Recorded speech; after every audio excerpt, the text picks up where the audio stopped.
আচ্ছা, রাজ্যের শিক্ষা ব্যবস্থার কি 12টা বেজে গেছে? ঝাড়গ্রামের ছবিটা দেখলেন, চাঙড় ভেঙে পড়ছে, তার মধ্যেই ক্লাস করছে খুদে পড়ুয়ারা।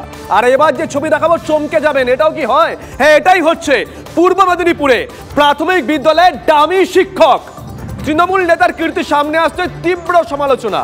চণ্ডীপুর ব্লকের ভগবানখালী নিউ প্রাইমারি স্কুলের ঘটনা।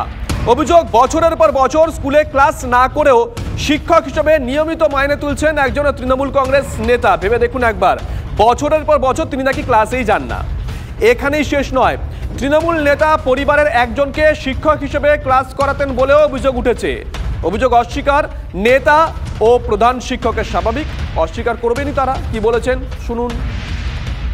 খাতা বলবে, রেকর্ড বলবে, এবং আমি প্রতিনিয়ত ক্লাস করি এবং জেলা পরিষদের মেম্বার হিসাবে আমি 2023 সাল থেকে, তার আগে তো নয়, তার আগে আমি কন্টিনিউ করেছি, ক্লাস করেছি এবং কন্টিনিউ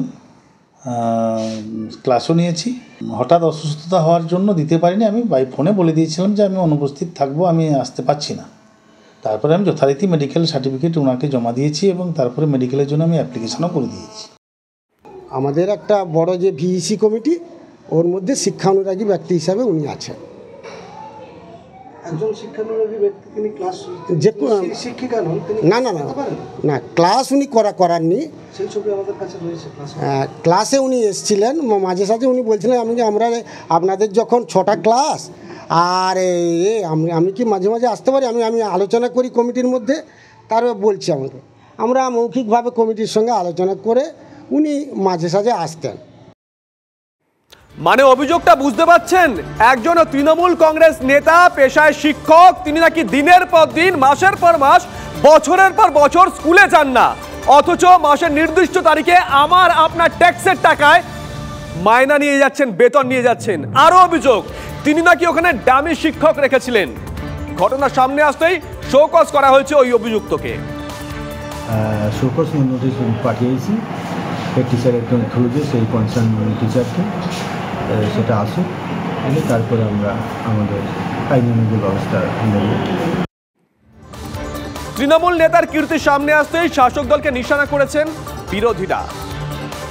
বাবু একটি উদাহরণ মাত্র, জেলা পরিষদের তিনি নেতা, তৃণমূলের তাবড় নেতা এই চণ্ডীপুর এলাকার। তিনি 4-5 বছর, 6 বছর বা আগামী দিনে যাবেন না, এটাই স্বাভাবিক। তিনি একজন কাউকে রেখে দেবেন, এটাই স্বাভাবিক ঘটনা। পশ্চিমবঙ্গের শিক্ষা ব্যবস্থার বর্তমান যা হাল, এটা মমতা ব্যানার্জি বা তার দল কেউ জানে না, তাদের অনুমোদন নেই, এটা অবাস্তব ঘটনা। উনার নামে কলমে সই হয়ে যাচ্ছে সঠিকভাবে প্রত্যেক দিন নিয়ম করে। তৃণমূলের নেতা হলে সব পারা যায়। স্বপনবাবু এটা দেখিয়ে দিয়েছেন। ওই স্কুলে, যে স্কুলে চাকরি করেন, ধ্বংস করছেন ওই স্কুলের শিক্ষা ব্যবস্থাটা। না, সরকারিভাবে বা এটা তো করা কখনোই সম্ভব না, উচিত বলে আমি মনে করি না ব্যক্তিগতভাবে। যদি এটা প্রকৃতপক্ষে সত্য হয়ে থাকে, সত্যি আমি তীব্র বিরোধিতা করছি।